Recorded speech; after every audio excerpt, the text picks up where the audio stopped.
정부가 퇴직급여를 퇴직연금 형식으로 모든 사업장에 의무화하는 방안을 추진합니다. 고용노동부는 최근 국정기획위원회에 퇴직연금 개선 방안을 보고한 것으로 알려졌습니다. 현재 퇴직금과 퇴직연금으로 나뉘어 있는 퇴직급여를 퇴직연금으로 단일화한다는 방안입니다. 이렇게 되면 일시금으로 받는 퇴직금은 사라지게 됩니다.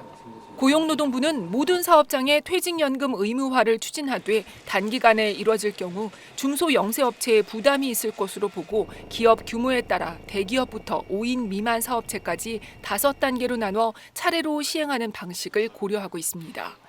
또 현재 1년 이상 일해야 받을 수 있는 퇴직급여를 3개월 이상 근무해도 받을 수 있도록 법 개정에 나서기로 했습니다.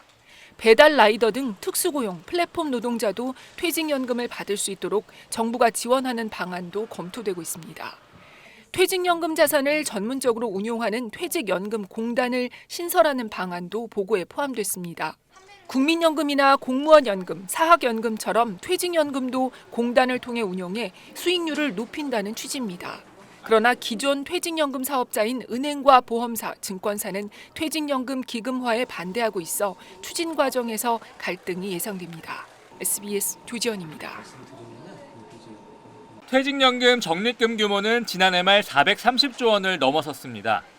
이 가운데 근로자가 직접 운용하는 확정기여형 DC형 상품이나 개인형 퇴직연금 IRP의 경우 최근 5년 연환산 수익률이 2%대 중반에 불과합니다.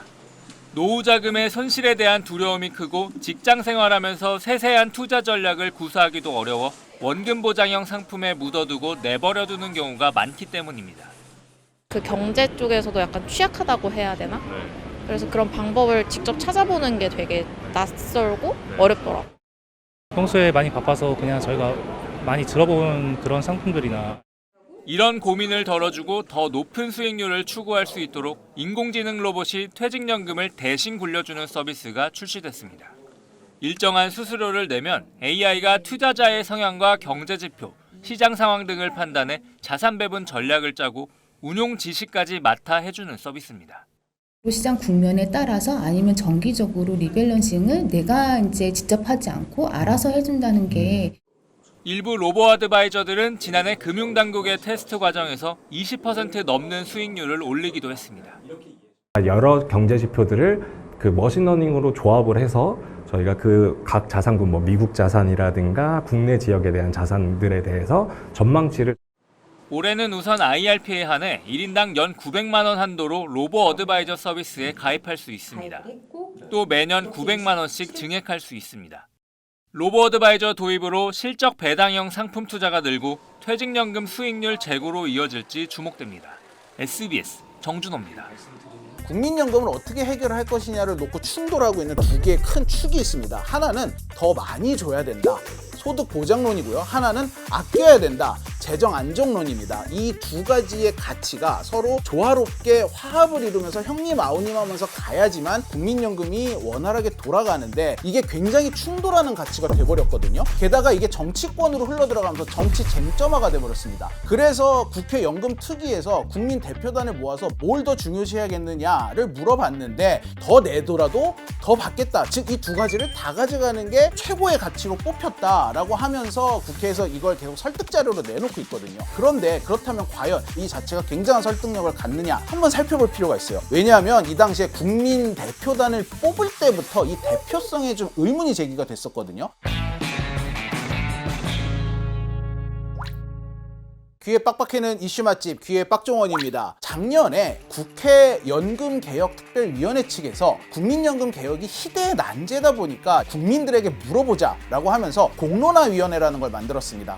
그래서 시민 대표단 500명을 뽑았어요. 500명을 뽑는데 이걸 어떻게 뽑았느냐? 우리나라 인구의 각 연령대별 비율을 그대로 갖다가 뽑았어요. 이러다 보니까 이 500명에서 국민연금을 지금 받고 있거나 곧 받을 50대, 60대, 70대가 전체의 40%가 넘어갔고 이 국민연금 내는 거에 더 민감하게 반응하는 20대, 30대는 거의 2배 차이가 나죠. 이래서 국민 대표단을 꾸릴 때부터 반반이라도 섞어야 되는 거 아니냐라는 의견이 있었지만 그렇게 하지 않았죠. 거기다가 이 당시에 설문조사 문항을 놓고도 문제 제기가 됐는데 여론조사를 해서 그 결과를 요번에 개혁안에 반영을 했다고 그랬잖아요. 시민 대표단이 가장 많이 선택했던 문항이 이겁니다.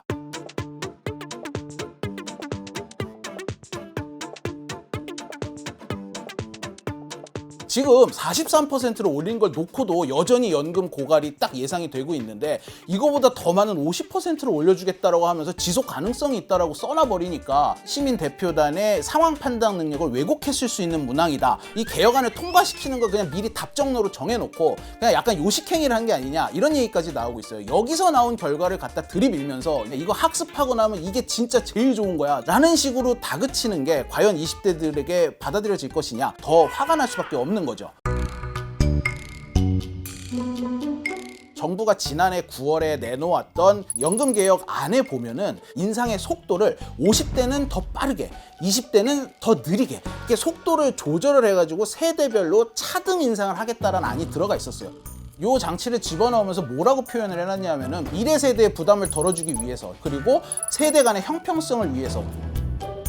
이게 그대로 통과됐다고 해서 지금 상황이 달라지진 않았겠지만 그나마 성의 표시라도 했던 거예요. 그런데 이게 실제 최종 여야 협상에서 빠져버렸습니다. 그렇다면 이게 왜 빠졌느냐? 여야의 입장이 달랐어요. 특히 민주당 쪽에서 반대가 굉장히 심했는데 이 당시에 기자회견까지 했습니다. 사회보장은 능력비례 원칙입니다. 차등을 주는 지점이 원칙적으로 능력에 기반한 것인데 이것은 어느 해에 태어났느냐에 따라서 혜택을 더 주고 덜 받게 되는 그런 구조로 가겠다는 것이거든요. 그렇기 때문에 이게 기본적으로 조세나 사회보장의 원칙에 어긋나는 거기 때문에 전 세계에서도 유례가 없고 선례가 없던 겁니다. 민주당이 세대 간 차등 인상에 반대를 한 이유는 크게 세 가지로 나눠볼 수가 있어요. 첫 번째, 보편적 복지 원칙에 어긋난다는 겁니다. 두 번째는 나이를 기준으로 차등을 두는 복지제도는 그 전 세계 어디서도 찾아볼 수 없다라는 거였습니다. 이걸 왜 우리만 해야 돼? 뭐 이런 거였죠. 마지막으로 이게 통과되면 정부가 나서가지고 공인 세대 갈라치기를 하는 셈이다 라는 주장까지도 나왔어요. 세대 갈라치기라는 점에서는 굉장히 우려스럽고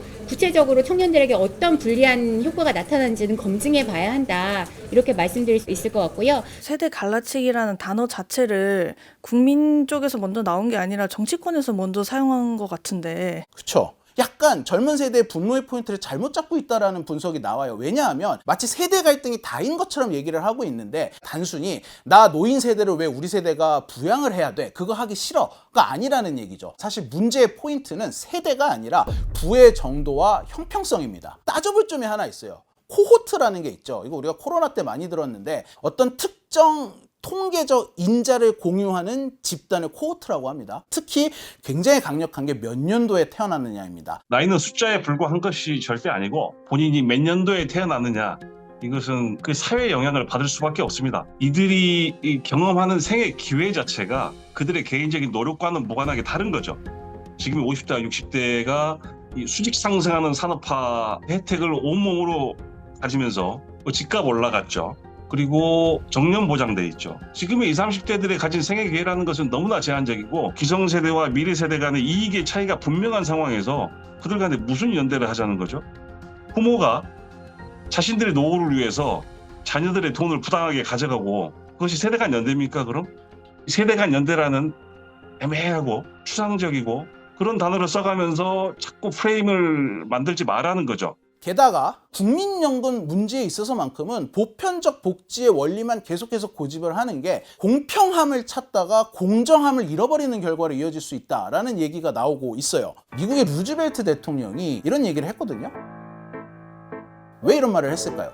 국민연금은 후세대가 전세대를 부양을 하는 방식으로 선순환이 되면은 이게 국민들끼리 서로가 서로의 뒤를 돌봐주면서 이 노후 보장이 되는 굉장히 아름다운 시스템인 거죠. 그런 말을 했을 법칙한 게 그때는 이제 사람이 많이 태어날 때니까. 그렇죠. 루즈벨트 대통령이 도대체 언제적 사람입니까? 이 아름다움이 계속해서 유지가 되려면 반드시 필요한 조건이 인구 구조가 탄탄하게 돌아가는 겁니다. 근데 지금 우리나라 상황 어떻습니까? 인구 구조가 깨졌잖아요. 후세대가 전세대를 부양을 하는 상황이 이어진다면 미래 세대는 더 많은 부담을 하는 건 자명한 사실이에요. 계산을 한 거에서 보면은 출산율을 1.38로 잡았다는 게 진짜 어이가 없거든요. 그렇죠. 지금 이미 1점대를 깨진 지가 언젠데 팍팍 줄어들고 있는 인구가 그때 가서 갑자기 나올 거라면 뭐 미래라도 보고 왔는지. 그럼에도 불구하고 뭐 정치권과 또 일부 전문가 사이에서는 더 강하게 미래 세대를 위한 정책이다라는 주장을 펼치고 있어요. 보건복지부도 직접 나와서 미디어에서 이렇게 얘기를 하고 있죠. 저는 대략 이 개혁이 청년을 위한 개혁이라고 봅니다. 2050년에 소진이잖아요. 네. 그렇게 되면 2057년도에는 약 27% 정도의 돈을 내야 됩니다. 자기 소득에 있어가지고요. 근데 사실 지금 같은 경우가 보험료 올린 거잖아요. 딸리 말하면 지금 베이비 부모들이 많이 있습니다. 분들이 돈을 내고 나가야 됩니다. 네. 그런데 돈을 내지 못하게 되면 그 돈을 누가 내느냐? 자연스럽게 우리 젊은 분들이 내야 됩니다. 지금 논란의 중심에 서 있는 세대가 50대잖아요. 왜냐하면 60, 70대 이미 받고 있기 때문에 뭐 개혁이 되든 말든 상관이 없습니다. 곧 연금을 받게 될 50대가 이제 요 개혁안에 같이 적용을 받게 되는데 올해 55세인 김 부장님이 있다고 쳐볼게요. 이 김 부장님은 25세가 됐던 2005년부터 국민연금을 내기 시작을 했습니다. 이 사람이 처음 연금을 냈던 그 매해 소득대체율이 얼마였느냐를 계산을 해가지고 평균을 내서 주는 거거든요. 소득대체율이 60%대부터 연금을 냈던 김 부장님 같은 경우는 그 중간 평균 지점인 50% 정도를 이미 보장을 받아놓은 상태예요. 이미 어차피 43%보다 더 받는단 말이에요. 즉 요번에 3%포인트 더 높아진 게 김 부장님한테는 별 의미가 없어요. 그럼에도 불구하고 퇴직을 하기 전에 요 한 4, 5년 사이에 어쨌든 돈을 더 내고 나가게 됐잖아요. 이걸 내가 더 내줌으로써 젊은 세대 연금 고갈도 늦춰줬고 젊은 세대가 좀 더 받은데도 기여를 한 게 아니냐라고 얘기를 할 수가 있는 거죠. 국민연금에 가입함으로 생기는 이익, 이걸 우리는 연금 수익비라고 이야기합니다. 본인이 낸 것에 비해서 받는 것이 1.0배 이상이면 무조건 손해는 원인이 됩니다. 유럽의 연금개혁 다 한 나라가 공통적인 것은 연금 수익비가 이미 1.0배로 바뀐 거예요. 스웨덴 같은 경우는 1990년대 연금개혁할 때 적립기금이 하나도 없었어요. 우리는 지금 적립기금이 그래도 2055년까지 버틸 수 있는 돈이 있는데 3위배로 이번에 간 겁니다. 그래서 그런 측면에서 봐서는 청년 세대를 갖다가 불리하게 만든 것이 아니다. 다른 어떤 나라 연금개혁보다도 지금 돈이 정말로 부족한 연령은 언제입니까? 50대 아닙니까? 교육비도 써야 되죠. 청년 세대 할아버지를 부양하고 계시고 또 본인의 보험료도 또 내야 되고 자녀 세대의 효도나 부양을 기대할 수 있다. 이 분리가로 따졌을 때 청년이 불리하다라고 이야기하는 것은 다소 너무 차갑고 부모님을 나무로 보는 그러한 분석이다라고 생각하고 충분히 이해가 갑니다. 충분히 이해가 가고 사실 각 세대별로 따지면 각 국민들이 무슨 잘못이 있습니까? 왜 국민들끼리 서로 얼굴을 붉혀야 됩니까? 결국은 이거를 이렇게 세대 갈등이라는 프레임을 오히려 씌우고 계속해서 정쟁화를 하면서 빨리 해결해도 모자랄 문제를 질질 끌어온 정치권의 잘못이다. 정치권의 책임이 가장 크다라는 얘기가 나오고 있는 겁니다.